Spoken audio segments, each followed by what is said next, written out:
welcome to another edition of the Pace Report. I'm Brian Pace, reporting live here at the historic Cotton Club here in Harlem, New York. As you know, here on the Pace Report, I'm adamant about showcasing Black American music by way of jazz as well as hip-hop, R&B, and gospel. But you cannot have jazz, you cannot have gospel, you cannot have hip-hop without the blues. And what better way to carry the great, rich tradition of storytelling as well as guitar blues playing is a young gentleman who hails from Harlem, New York by the name of King Solomon Hicks. Now, King is 25 years old, and this gentleman is bringing the rich tradition of the greats. I'm talking about the three kings, Freddie King, Albert King, and B.B. King, to the greats like Son-House, as well as many other great blues contemporaries to the forefront. Now, this music resonates and comes from the Mississippi Delta, and New York is not known for the blues by way of the other contemporary cities like Chicago or Memphis or Kansas City. King Solomon Hicks is doing something that's very unique. He's bringing the great roots music to a new base as well as a new audience to contemporary form. His brand new record, Harlem, showcases his love for the blues, and he does great renditions of great blues classics like I'd Rather Go Blind, to Help Me, to the great I Love You More Than You'll Ever Know, which was written by the great Al Cooper, performed by the great Blood, Sweat, and Tears. Tonight I had a chance to sit down to break bread with King to talk about this brand new recording, talk about his blues and his jazz roots growing up here in New York City, as well as talk about his success. As you guys might know, King Solomon Hicks has opened up for some important stalwarts of the music, and I'm talking about guys like Kiss, I'm talking about Joe Bonamassa, to guys like Tony Bennett, just to name the endless few. So sit back, relax, and enjoy highlights of Mr. King Solomon Hicks performing music from his brand new record, Harlem, here live at the Cotton Club here in Harlem on the Pace Report.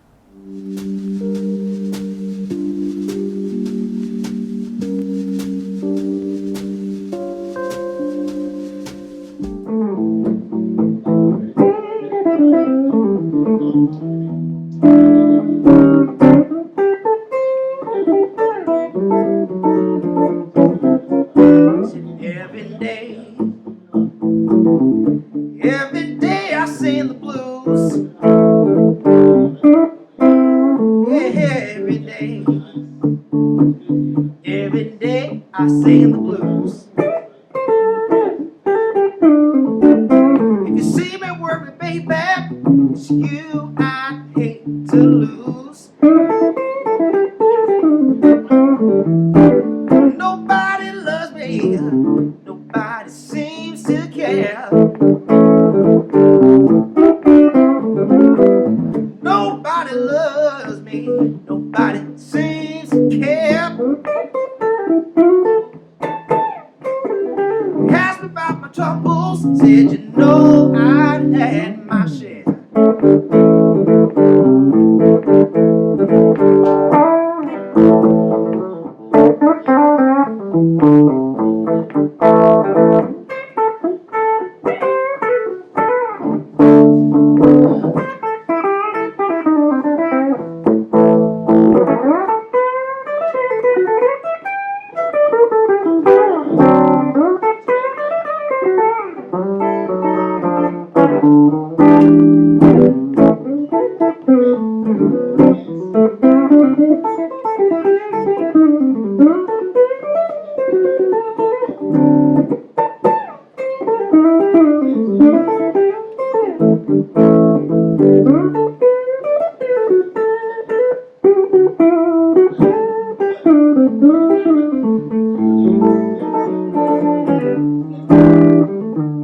Pack my suitcase, move it on down the line. Pack my suitcase, move on down the line. So there ain't nobody worried, and there sure ain't nobody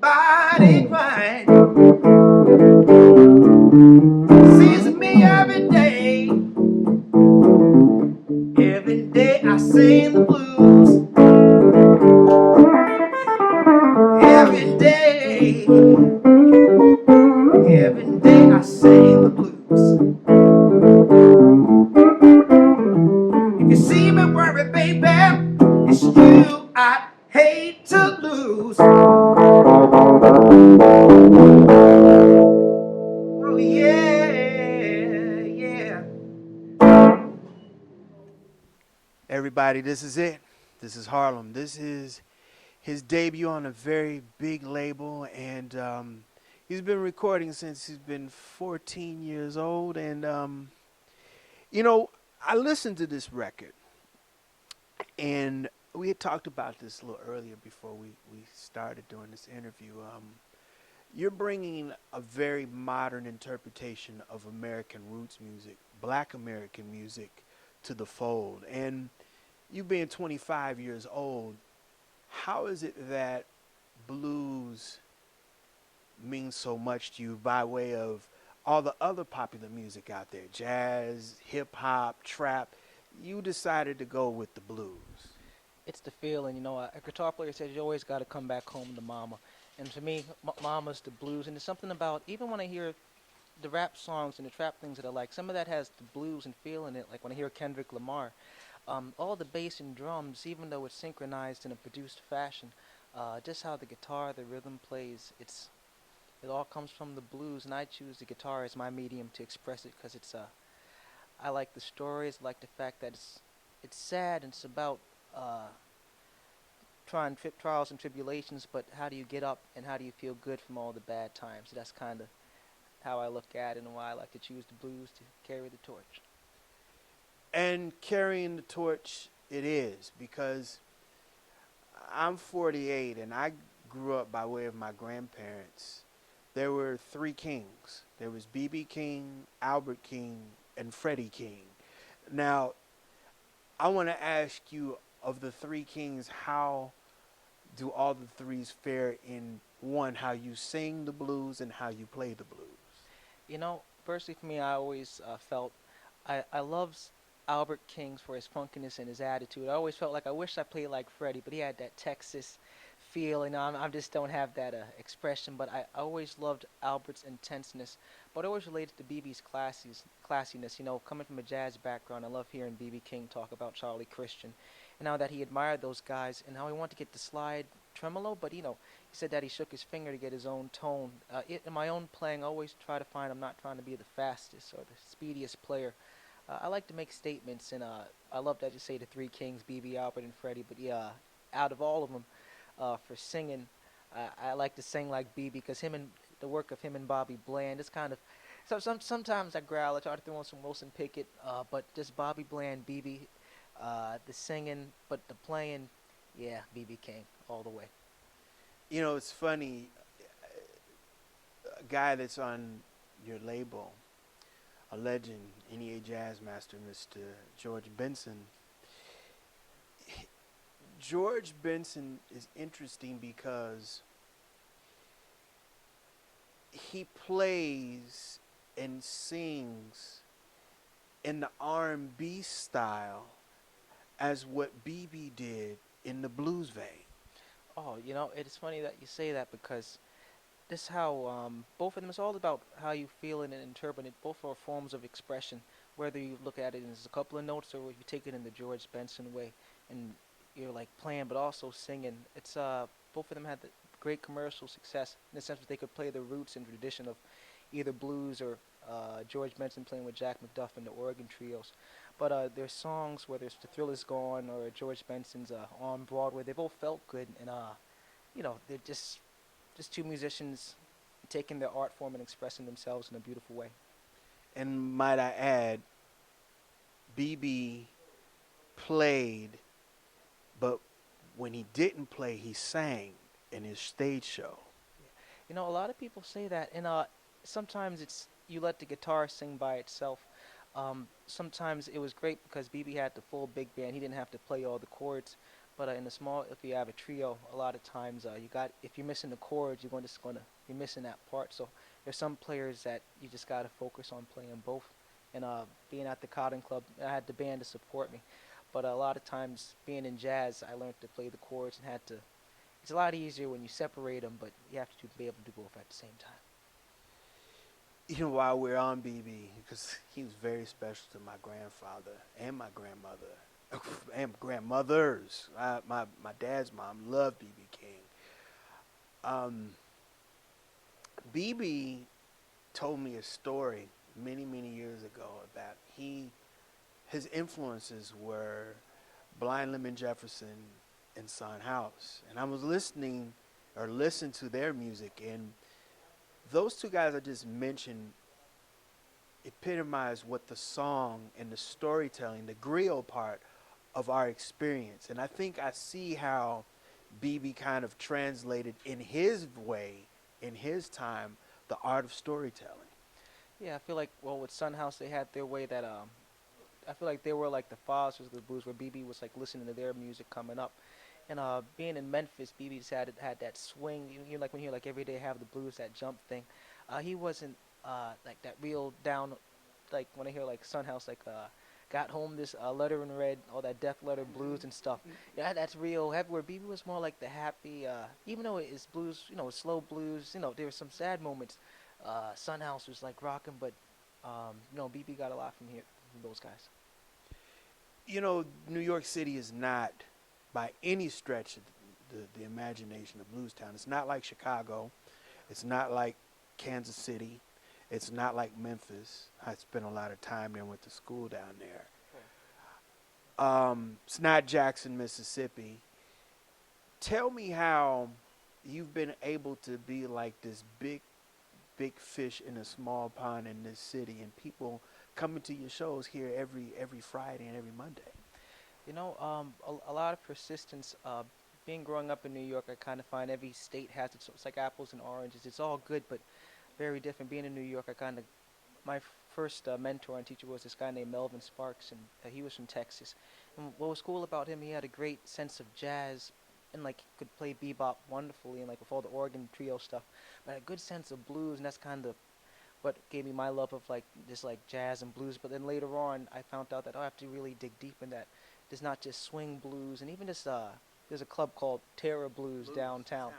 Yeah, and when BB King's was still open downtown in New York City, I could really hear some of those guys, and Buddy Guy would come down and be like, "Oh wow, that's that sound. How is that different than like the Joe Williams sound, or like when I hear like Ella Fitzgerald sing a blues."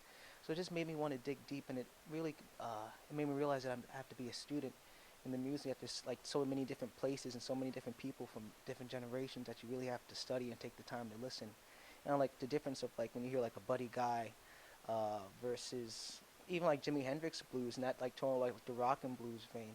So this is a lot of history. And with New York, my mom started taking me around the clubs when I was 13. Played places like St. Nick's Pub, Lenox Lounge, which is closed now. Yes, Minton's Playhouse before they renovated, and after they renovated, the Red Rooster, and just had a really good fan base. And then from there, after high school, did my first tour in Denmark.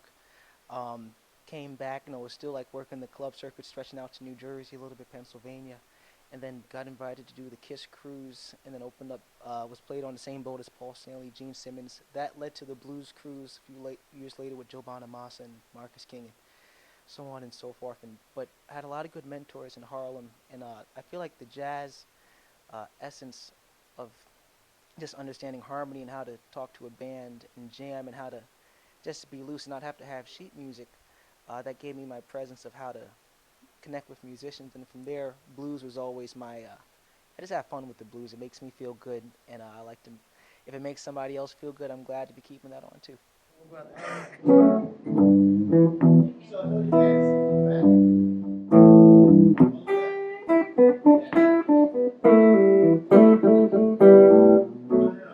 Somebody help me. I can't make it all by myself. Oh no. Somebody help me. I can't make it all by myself. If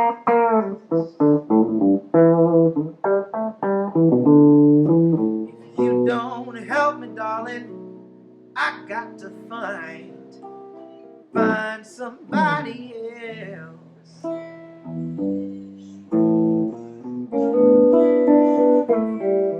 Might have to wash,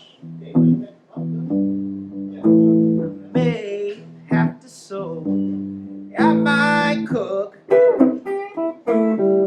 I might even mop the floor. Somebody help me, I can't make it all by myself. Oh no.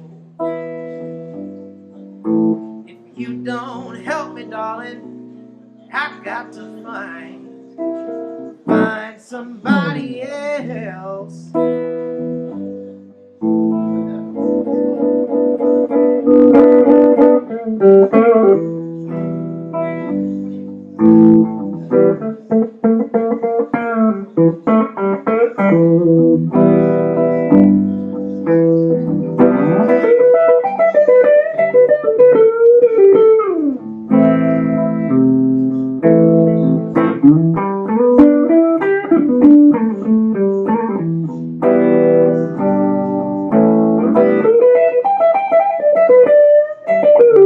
If you don't help me, darling, I got to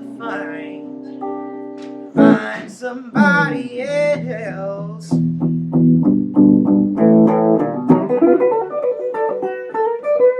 Somebody help me,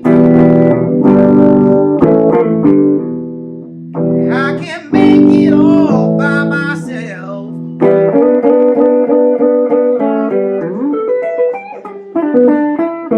Somebody help me,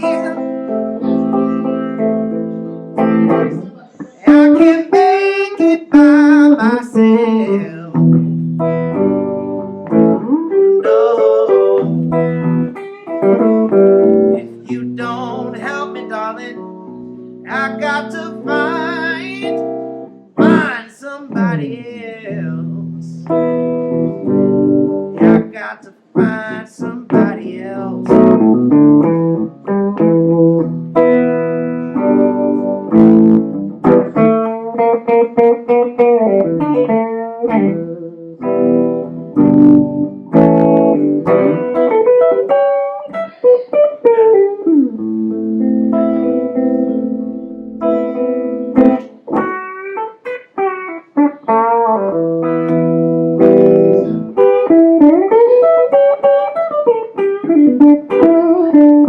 If you don't help me, darling, I got to find somebody else.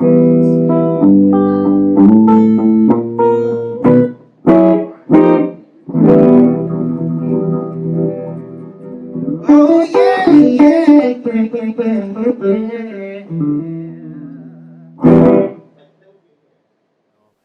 There's a difference between blues and the jazz that you hear that's part of the blues. It's still connected. You can't have jazz without blues. You can't have gospel without the No. blues. How is it that Melvin, because remember I told you I had a story to tell you. I remember seeing you as a little kid practicing with him here. No. I remember that. When I first moved here in 2008, this had to be like around right before he died. But this was before I converted radio because I used to do the podcast and I switched over to the video side. But I did a podcast with Melvin and you were here and you were going home. I remember that. You don't remember that. That I think back then I didn't, but now that you mention it, I couldn't put my finger on it. That is so special. Right. That is because he's somebody that's not. I didn't realize how, now looking back, I didn't realize how big he was, especially in the jam band community, and how like that sound, how many people wasn't aware of it, and like, and for me playing, there's some people that really nail the blues licks where they hear BB King and they able to play his stuff exactly on point. Where me, I came from that Melvin is like a mix of jazz and blues, and when people hear it, they say, "Oh, Solomon, you sound like George Benson," and it's like, no, that's no, George Benson wasn't. I mean, I love George, and I do listen to him a lot. That is true, but that's not where that sound came from. It came from Melvin. That's right. Yeah. That's right. That's Here. right. Now, also, I'm gonna throw you in another monkey wrench too. That was first one. Come You probably know Dominique Jarvet, and he played with you at. on. See. I've Whoa! been watching you guys. I see. You got to understand. I'm Dom's mentor, and I used to see you, and I used to see Matt Whitaker. Matt Whitaker and Gabrielle. You guys used to. I watched. I'm telling you, I watched you grow up.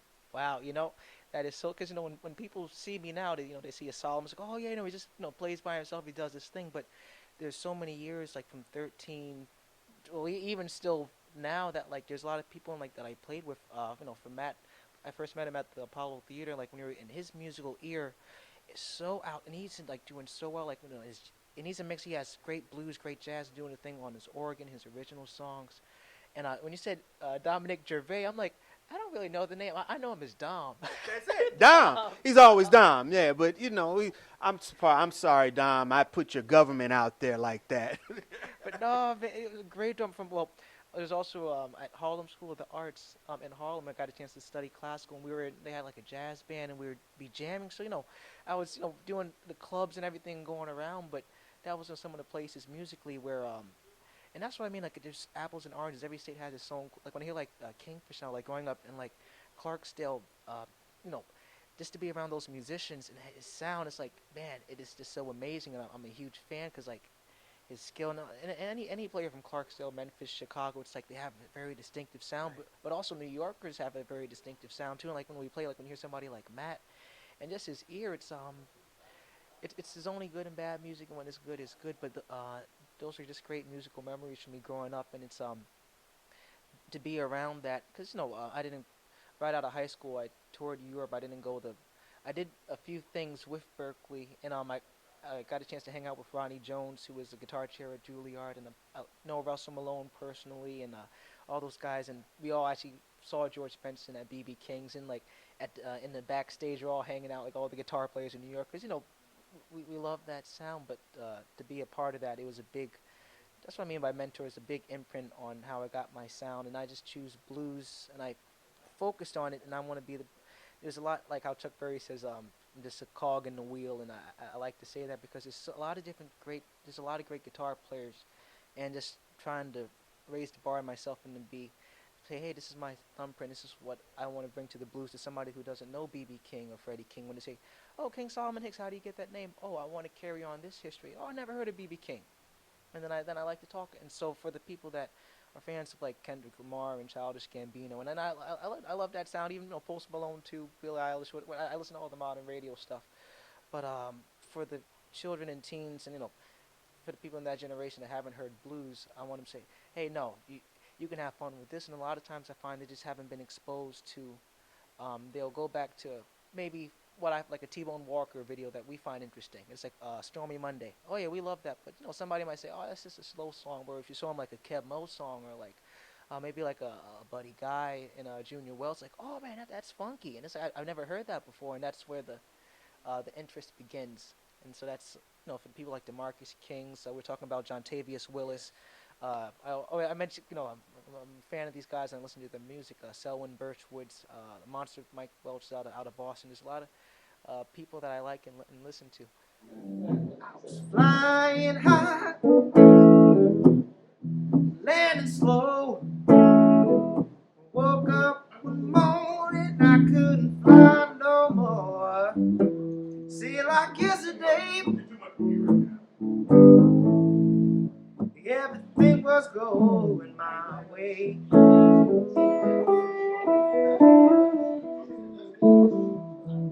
You don't help me, darling. I just sing the blues my way.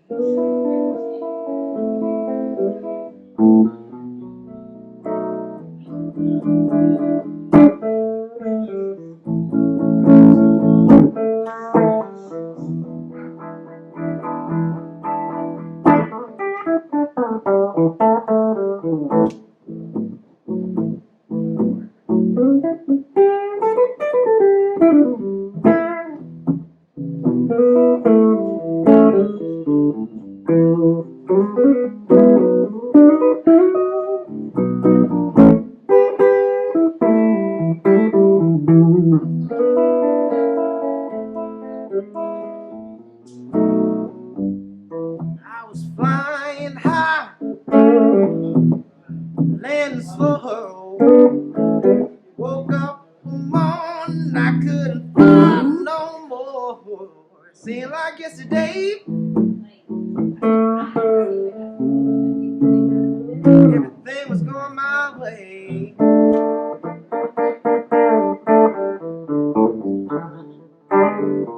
One could have told me I'd be sitting here singing the blues today.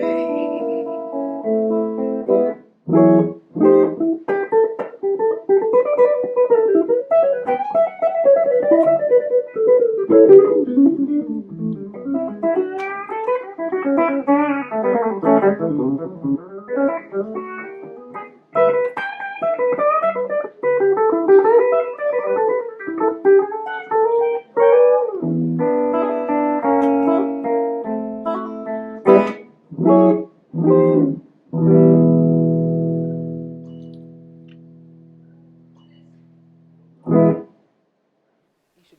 You know, I have to bring this out. Junior Mack was a very important guy because how you know about the idiom of American black music, the blues, is through this guy. He's the guy that introduced you to slide bar and blues music. Melvin Sparks was a big mentor in my life. I would say the one that's like right up there. I say the Terra Blues community was very helpful, and I started going there on my nights off just to hear the music. I realized I just couldn't listen to it at home. I got to hear somebody play it. Junior Mack was one of the first guitar players to let me play in his band, and that's special because at first I was like, hey, I approached him and said, hey, can I'll pay you for some lessons, or try to, whatever to be. I was like, I don't really have the time. He's doing his own thing, but at Terra Blues, you can kind of choose who you play with, and he let me play, and he liked my playing, at least I think, or he kept calling me back because coming from a jazz background, I wasn't a, hey, look at me, flash, I'm soloing. I was more of an accompanist, and I could play rhythm guitar. So he liked me because I wasn't trying to outshine him. I was just trying to um, support the sound. And I still wasn't the best at it. I was coming too jazzy. But later on, I learned how to. Okay, that's how you really do it better. But Junior was just always cool in the fact of he let me be around him. He was the reason why I started playing at BB King's for the Harlem Blues Project with Jerry Duggar and Barry Harrison. And his drummer Barry, he used to be on the road with John. He'd play with Johnny Copeland and Shamika Copeland. And he was one of the first drummers to show me the difference between jazz drumming and blues drumming, in the sense of jazz drumming is more on the cymbals and you're swinging a lot, but with blues, you're keeping it at home. It's not about your ideas and rhythm, but you're supporting, and it's a groove, and it's a powerful and heavy. It's not like a light thing. You're playing really strong. So Junior was I always look at him as a musical uncle. His birthday was in November, and I was very lucky. He's hangs out with um, Susan Tedeschi and Derek Trucks, and also plays in SG. And one of the last, it wasn't the last one, but one of the last shows that they had at the Beacon Theater, Junior, of course, is hanging backstage. And he's like, "Hey, Solomon, you should come with me." And we're hanging. And I remember waiting online, and I meet Junior, and then like we go upstairs at the Beacon Theater, and we're watching, uh, you know, the band. Warren Haynes is there, Derek Trucks is playing, and it is just the fact that it wasn't, he didn't have to do any of those things. So he's somebody that's very, as a guitar player and a mentor, I talk about him a lot. But along with the Saron Crenshaws, Clarence Spadeys, Michael Powers, who used to play, was in like the same time as like Jimi Hendrix. Terra Blues did a really great job at really holding up blues. Where when I was there, it was like, yeah, Solomon, don't play none of that jazz stuff. And it was funny because I remember when I was 13, a club before the Cotton Club, the New Amsterdam Music Foundation, which is one of the oldest jazz foundations for music in Harlem. The piano player, he gave me the music of Thelonious Monk, Miles Davis. And when I first came there, my three jam songs for the night were George Benson's On Broadway, All Along the Watchtower, and probably that was it. And the piano player said, "Don't bring none of that rock and roll stuff in here." So that's really how I got started. I got to jazz. But for Terra Blues, when he said, "Hey," when he meant by "don't play none of that jazz stuff," it's a blues club, and we're trying to uphold the tradition, and it's not just something that you're just going to play at it and you did it. No, you really have to focus, and I had to hone my skills there, and I played there, for a couple of years. The club is still, open, but I've always admired the fact that they've always had great blues acts, international and some national, And after BB King's closed, I wasn't around for Dan Lynch's, and a lot of Chicago blues in New York City. I was still uptown, and I wasn't old enough to be around in a bar yet. I mean, and also my mom didn't know, those places. She knew, Harlem, she knew uptown, and a few places downtown we would go. But jazz was really how I got my start. But later, Junior and Fratera Blues, it really, it's cool to hear you say his name. Junior's the man. We have to keep him alive. You know, Ed Sherry was very, very instrumental in you playing here and getting your chops up to par. If, for those out there, Ed Cherry is a critically acclaimed jazz guitarist, plays with a lot of people, and tell a story about how you ended up becoming the guy here at 11 and 12, 13 years old.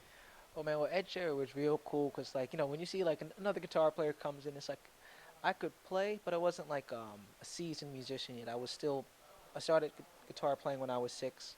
About 13, I started coming around to the clubs, and kind of the different jam sessions. And what happened was, I was playing at the Lennox Lounge. I was sitting in for not the main room, but we were in the Zebra room in the back. Yeah, yeah, in the back. Yeah, so not by the window. And there's a singer. She's actually on one of the walls. Not the original Billie Holiday, but there's a singer in Harlem called Princess Billie Jr. Yeah, and she's like, "Hey, I sing at this place called the Cotton Club. I own the club. You should come on down and sing a song."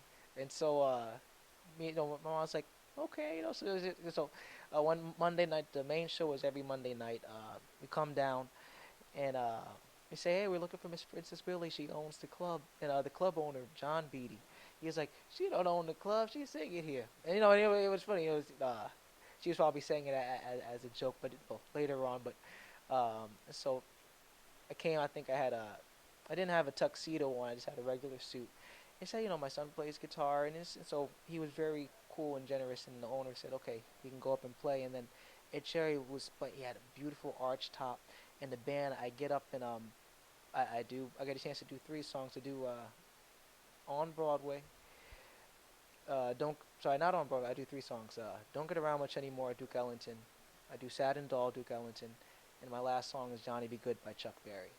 And that's really where my love of the blues started because the first 2 songs were cool. It's more of like everybody swinging, they're dancing, but something about that rock and roll, man, was and the fact that we have a guitar player that's already in the chair, and he's sitting back and he's just like listening, and I knew just enough to tell the band what key, lead them off. And there's like 15 guys on the stage that are now playing with a 13-year-old kid, and then and after a few days, I kept coming back. It was shows on Mondays, sometimes they had shows on Fridays and Saturdays. The owner said, "Hey, come back next week." The owner said, "Come back next week." And eventually, well, Ed Cherry was really doing his own thing and playing, and he was doing a lot of touring and just traveling the country. So eventually, one day, the owner was like, "Hey, we need a guitar player. Can you read the music?" And he would actually check in. He would put headphones into the mixing board and listen to the guitar to see what I was doing, or if I was just goofing off. But I was just generally trying to hang. There was a few times I remember the drummer was like, "Hey, that's not how you play Mr. Magic. You play it like this." I thought I had the lick, and there was a lot of lessons I learned, just as far as like just how to play with a band, how to communicate with a bassist, a piano player, when to play, when not to play, in a swing band, and how to accompany singers when a tap dancer is going on. And then when I had to do my 3 songs, now how do I communicate with the band and with the audience? And there's a couple of times there's a video out on YouTube where I think I was doing Every Day I Have the Blues, but then I jump into Long Tall Sally by Little Richard, and the band was like, "What? Where is he going?" But I was still finding my bearings. But there's a cool picture that we have: Russell Malone, Ed Cherry, um, Stanley Banks, who's George Benson's bass player who lives out in Brooklyn, J.C. Styles, and a few other people that are here in the back room for a Melvin Sparks tribute. But Ed Cherry is also somebody in the city that when I was really getting my jazz chops and just being he's somebody that I wanted lessons from, just because like his feeling. Always like more of the soulful blues jazz when I was younger. I never wanted to be straight bebop or very linear, which I think that style is beautiful too and should be upheld. But I always felt I like to hear strings bend. I like to feel emotion, and Ed Cherry always had that like he had a great sense of bebop, but also lot of soul, a lot of feeling, almost like when you hear like Bobby Broom, or like even no, just a lot of the soul blues guys. That'll do it again for another edition of the Pace Report, reporting live here at the Historic Cotton Club here in Harlem, New York. Make sure you go out and support and buy King Solomon Hicks' brand new CD, Harlem, which is now available on iTunes, as well as Amazon.com and Google Music. For more information on his upcoming club and tour dates, please visit him online at KingSolomonHits.com. People, please like, share, and subscribe to these videos here on YouTube and Vimeo, as well as my website, thepacereport.com, for my weekly column, as well as my past segments. Until next time, remember, if it's in the groove, it'll make you move. Till next time, peace.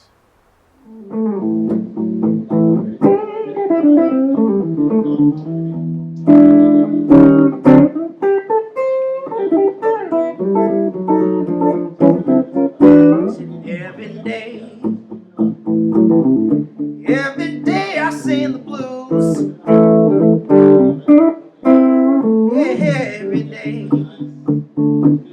Every day I sing the blues. If you see me working, baby, it's you I hate to lose. Nobody loves me, nobody seems to care. Nobody loves me, nobody seems to care. Asked me about my troubles, said you know I